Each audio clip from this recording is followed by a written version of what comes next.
Well, good afternoon, good evening, good morning, whatever it is where you are. Well, I had every intention of getting a video up last weekend. In fact, I was well on the way to doing so, and unfortunately, nature decided to intervene, and I came down with some nasty bug.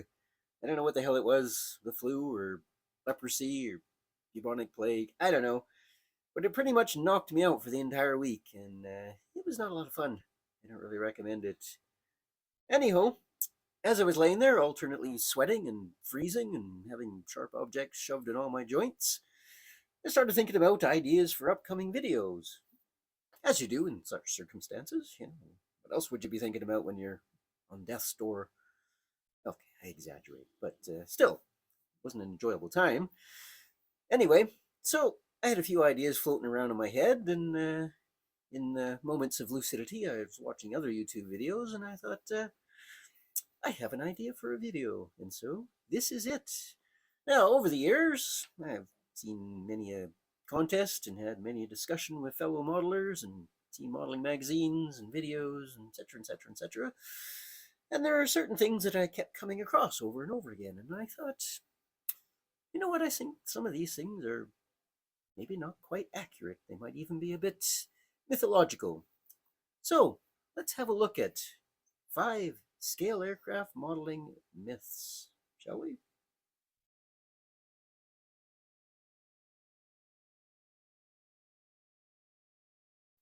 To be fair, I actually haven't seen this in quite some time now, and I only ever did see it in one place, and that's a certain modeling website, specifically from a certain reviewer on said website. Not mentioning any names. Brett Green from Hyperscale. Really don't know where he got this idea from, but his advice was always to paint red navigation lights red and to paint the green ones blue, because apparently that's how they look in reality. Hmm. Well, as a pilot myself, I can assure you that that is complete and utter bullshit. Green navigation lights look green because they are green. And let's not forget, a lot of aircraft have blue position lights. So if you paint your nav lights blue, how are you going to differentiate those from your blue position lights? I'm not really sure. Anyway, as I say, I haven't seen that in quite some time now, so perhaps he gave up on the idea. Let's hope so.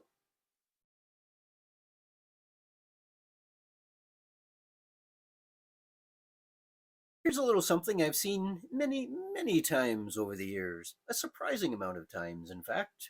I've seen it at contest level, at club meetings, even in magazines and on websites. And what surprises me even more is that the majority of the models I've seen this on were actually quite superb. They were beautifully painted and finished and obviously well researched, and they were detailed to the max and, looked quite accurate. And yet somehow the modeler has missed the most basic flight control system, and that is they made it with droopy ailerons.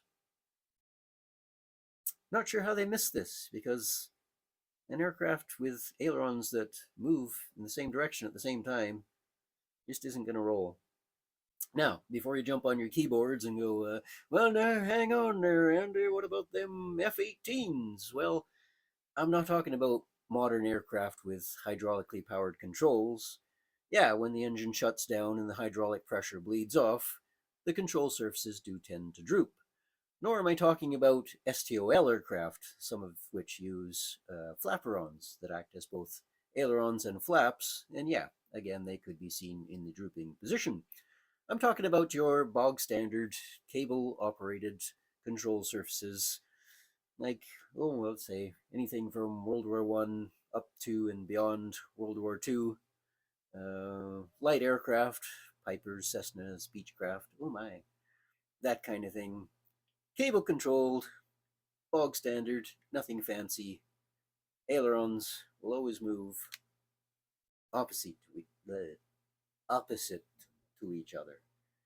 They have to, or the aircraft won't bank. So I thought, as part of my little debunking myth video here, maybe a little talk on how ailerons actually work would be in order. Now, an aircraft moves in 3 axes: roll, pitch, and yaw. Yaw, controlled by the rudder, which I don't have here because I'm not talking about that. Pitch, controlled by the elevators, which I also don't have here because I'm not talking about them either. and roll controlled by the ailerons. So, a very simplistic explanation, and I might add that, like many a Hollywood movie, I am exaggerating the movement of the ailerons here. In reality, it takes actually very little movement to affect a roll. But for clarity, I've made them move more than they should do. So, a simplistic explanation of the operation, that's it. A simplistic explanation would be that the aileron that's up pushes that wing down, the aileron that's down pushes that wing up. In reality, it's slightly more complex. The aileron that's up decreases the dynamic pressure, that is, the airflow across the wing chordwise, and as per Bernoulli's principle, when you have a decrease in dynamic pressure, you have an increase in static pressure, which means that that wing will go down. The opposite is true of the other aileron, where we get a decrease in dynamic pressure under the wing and an increase in static pressure, and thus that wing goes up. Reversing the ailerons has a roll in the opposite direction. So in a nutshell, that's really how ailerons bank an aircraft. An aircraft in this condition just ain't gonna roll, ain't gonna happen. So unless you're modeling, say, a battle damaged aircraft with the controls shot away, unfortunately that never really happened in any of the aircraft I flew, or maybe one under maintenance where the controls have been disconnected, you would just never see that.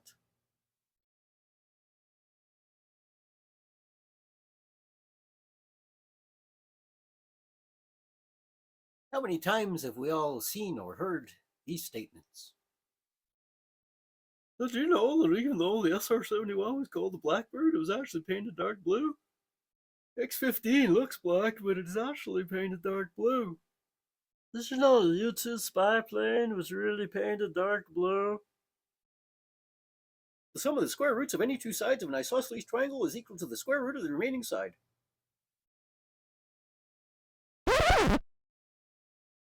Okay. Now, I've seen and heard those statements many times over the years myself, and I've always viewed them with a certain amount of skepticism. And the main reason being is that there's no such thing as pure black paint anyway. Now, in recent years, yes, scientists have come much closer to creating pure black coatings, but certainly in the eras we're talking about here, the SR-71, the U-2, the X-15, there is no such thing as pure black paint. The closest they could get is very, very, very dark blue or very, very, very dark gray.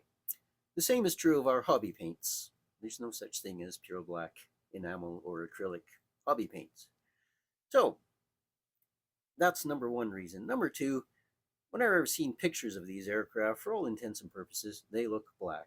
Now, a lot of people say, well, you know, they look black, but in reality, they're dark blue. Well, yeah, if they look black, they probably are black. Now, Ben Rich, who was a former Lockheed Skunk Works engineer who actually worked on the SR-71, stated in his book Skunk Works that the SR-71 was in fact black. And yeah, I believe also in the manual for the SR-71, it also stated as being black. Now, it did have some radar absorbent material properties to it.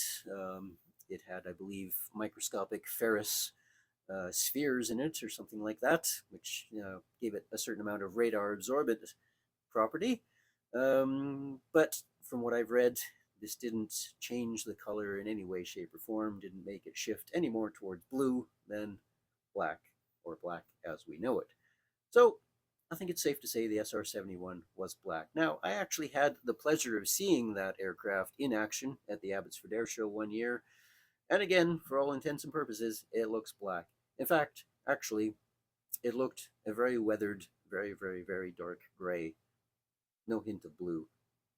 As for the X-15, the paint in the pictures that I've seen is actually quite shiny, has a slight metallic property to it, almost like it's semi-transparent, and you could see the metal underneath coming through.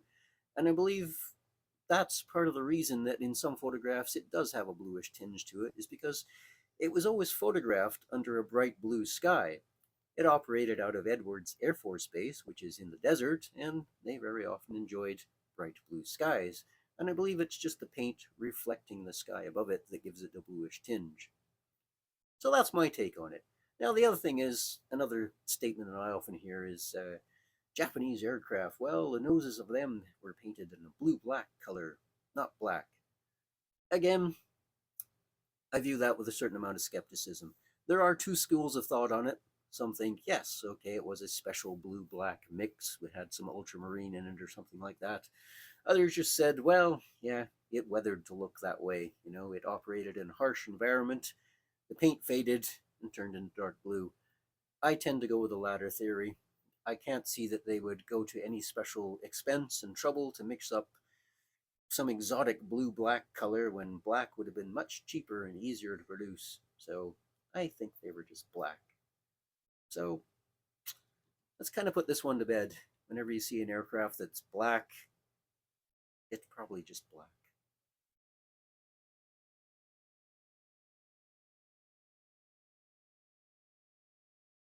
Alrighty, this one is a tad specific, I must admit, so if you're not into World War I aircraft, feel free to go and make yourself a cup of coffee at this point, but do come back.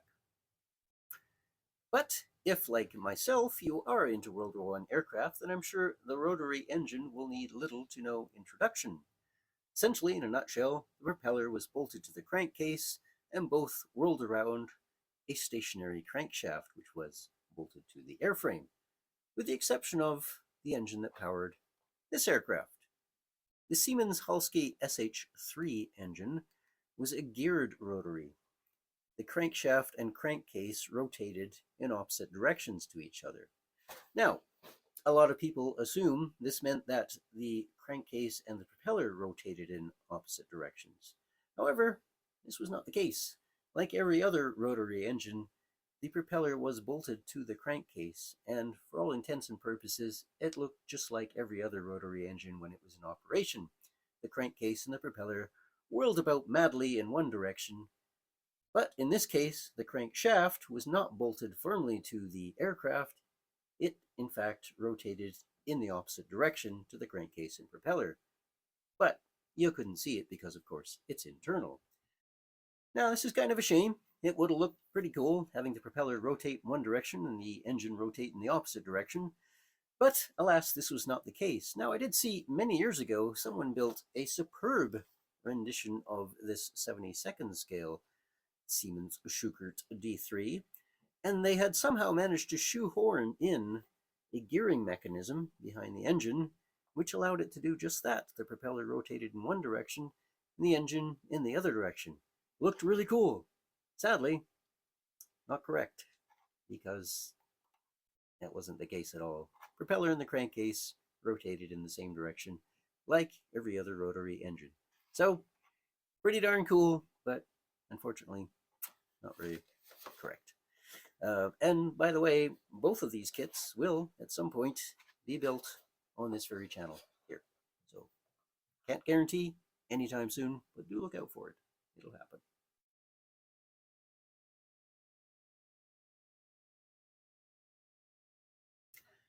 Okay, well, technically, not really a myth. Yes, the hydraulic pressure did bleed off and the flaps did drop as a result of that. But it's not necessarily the reason you would almost always see them in the down position, at least in wartime pictures anyway. Many years ago, I was in contact with an ex-RAF armorer who worked on Mustangs during the war.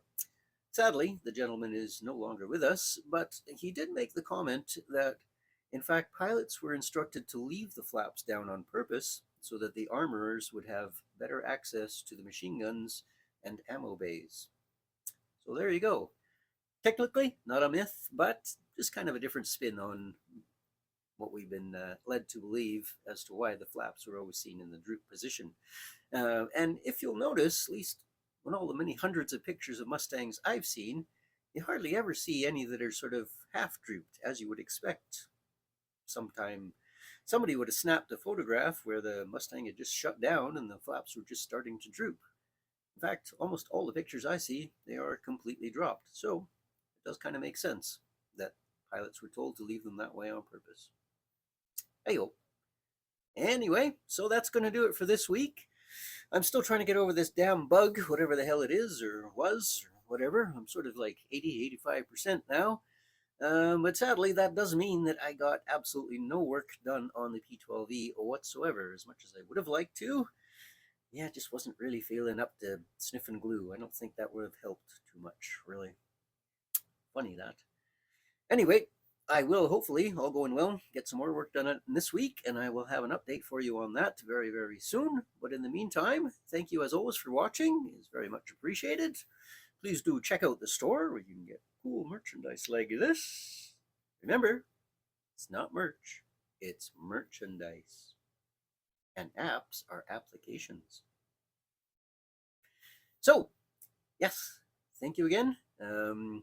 Consider being a member. There are benefits for being a member. There's unseen videos that are member only and other perks in there. Have a look at that. There's 3 different levels. You just check out the join button. You can see on every page. And as always, like and share and subscribe and I don't know, blow up party balloons, wear funny hats, all that stuff, you know. Thanks again and bye-bye.